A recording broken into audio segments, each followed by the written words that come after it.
शेख हसीना को अभी death sentence दिया गया है, तो शेख हसीना से रिलेटेड कुछ क्वेश्चंस जानने की कोशिश करते हैं। फर्स्ट क्वेश्चन कि शेख हसीना है कौन?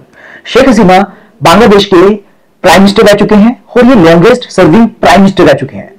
जब ये प्राइम मिनिस्टर थे 1996 से लेकर 2001 तक और 2009 से लेकर 2024 तक ये बांग्लादेश के प्राइम मिनिस्टर रह चुके हैं। सेकंड क्वेश्चन, इनको सेंटेंस डेथ का जो दिया गया है, डेथ सेंटेंस किसने दिया है?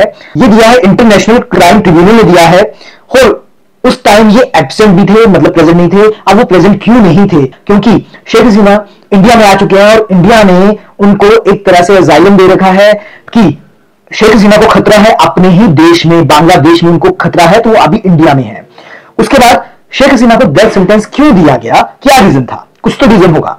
शेख हसीना ने क्या किया? कुछ 2024 में लोग, स्टूडेंट्स, यंगस्टर्स प्रोटेस्ट कर रहे थे और शेख हसीना ने ऑर्डर दिए लीथल फोर्स यूज करने के लिए। लीथल फोर्स का मतलब होता है ऐसी फोर्स जिसमें इंसान की या तो डेथ हो जाती है, या इंसान को ग्रीवियस हर्ट हो जाता है, या इंसान को हर्ट होता है। तो लीथल फोर्स यूज करने का ऑर्डर दिए, और इस लीथल फोर्स को यूज करने के बाद 1400 डेथ हो जाती हैं बांग्लादेश में। तो इसलिए ट्रिब्यूनल कहता है कि हम आपको डेथ सेंटेंस की सजा देंगे, क्योंकि एक प्राइम मिनिस्टर ने 1400 लोगों को मरवा दिया है।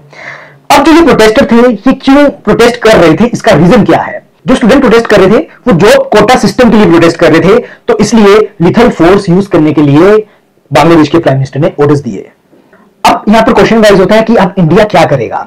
या तो हमारे पास एक्स्ट्राडिशन ट्रीटीज हैं, क्योंकि बांग्लादेश ने इंडिया को कहा है कि एक्स्ट्राडिट किया जाए, मतलब कि शेख हसीना को वापस बांग्लादेश भेजा जाए।